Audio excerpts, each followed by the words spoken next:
Estas son las especificaciones, muchachos, del caso para esta semana, del curso de instrumentos financieros para la toma de decisiones.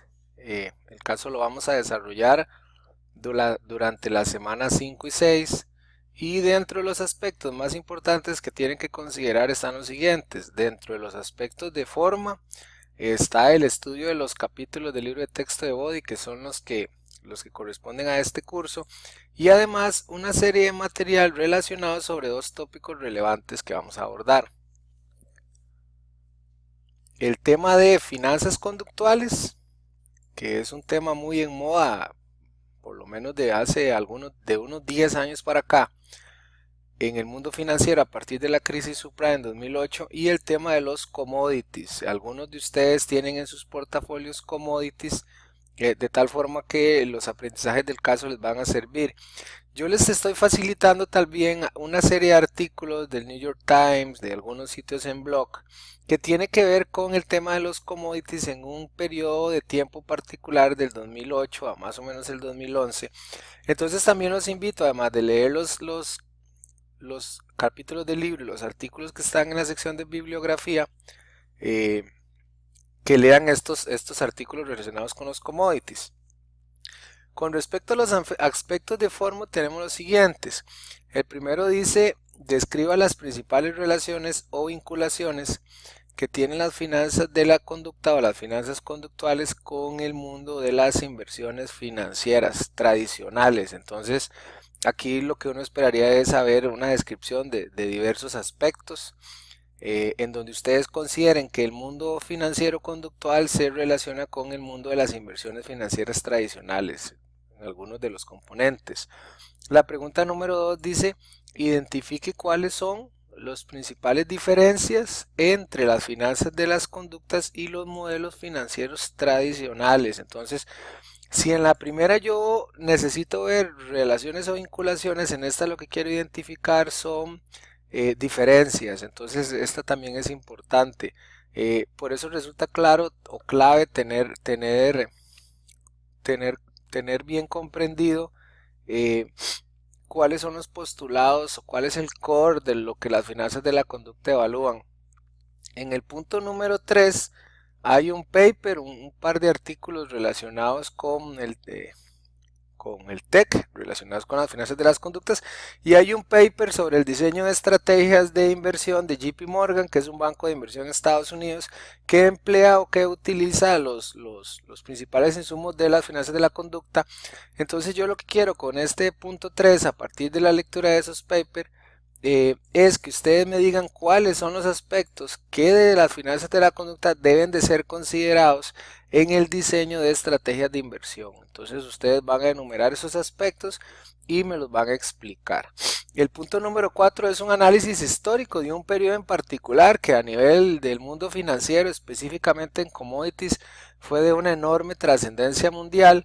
Es analizar el periodo 2008-2011 y lo que me interesa es que ustedes evidencien conductas, acciones o comportamientos de inversión que puedan estar relacionados con las finanzas de las conductas en el desarrollo de la crisis. Entonces, aquí lo importante es, número uno, que usted entienda la conducta, qué fue lo que la produjo, cuáles fueron sus participantes, cuáles eran sus principales características.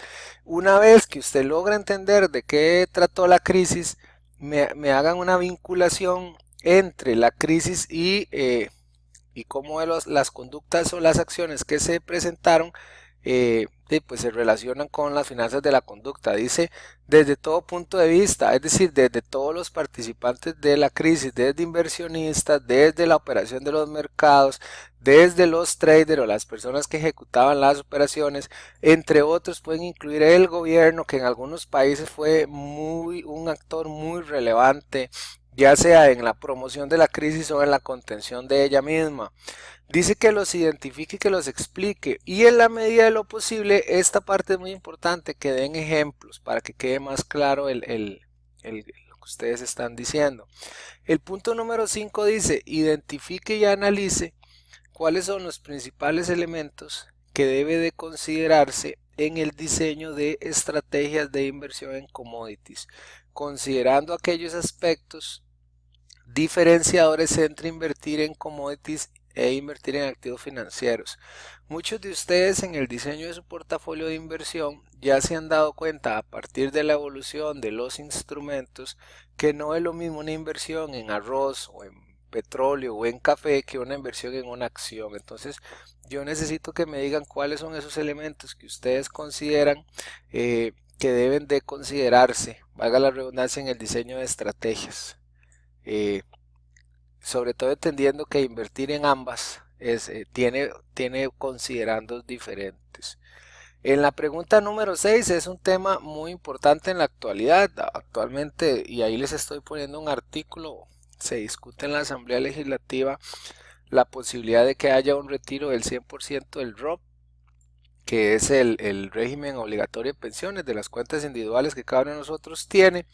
Yo lo que quiero es que ustedes analicen, bueno, aquí tienen la noticia, investiguen todo lo que puedan sobre el proyecto de ley y que a partir del paper, en el paper de JP Morgan vienen estos sesgos. Y además les he facilitado otra información de la Comisión Nacional de Valores de España, donde habla de los sesgos de los inversionistas. Determinen de qué forma esos sesgos se hacen presentes en los proponentes del texto. Y de hecho les estoy poniendo un cuadro como el siguiente, donde viene de los sesgos, el de anclaje, el de proximidad y el de exceso de confianza. Yo quiero que usted me diga cómo esos sesgos se hacen presentes en los proponentes del proyecto, que son principalmente diputados, y los inversionistas o asalariados. En este rol estaríamos cada uno de nosotros. Entonces, para el sesgo de anclaje, que la teoría lo explica, usted deme un ejemplo de cómo considera que el diputado se hace presente el sesgo del anclaje, y en el asalariado o el inversionista cómo se hace presente ese sesgo también. El documento es un documento escrito. Lo que necesito es que le incluyan una portada con los integrantes de los grupos y que tomen en consideración los diferentes aspectos que el profesor Chris Bravo, que es el que hemos estado utilizando para darle consistencia a los casos, y que siempre se recuerden de incluir un pequeño marco teórico, una identificación clara de cuál es el problema que el caso aborda, la atención propiamente de las preguntas, que haya una etapa de reflexión o conclusión de parte de ustedes y que se incluyan las referencias bibliográficas que ustedes han considerado. Además tienen mi información de consulta para cualquier conducta. Este tema, jóvenes, es un tema que está de moda, es un tema siempre presente en los mercados, en las bolsas de valores. Cada vez que hay grandes volatilidades en los precios de los instrumentos, generalmente se hace alusión a estos sesgos de la psicología, que en el mundo financiero ha adoptado el nombre de finanzas de la conducta o finanzas conductuales.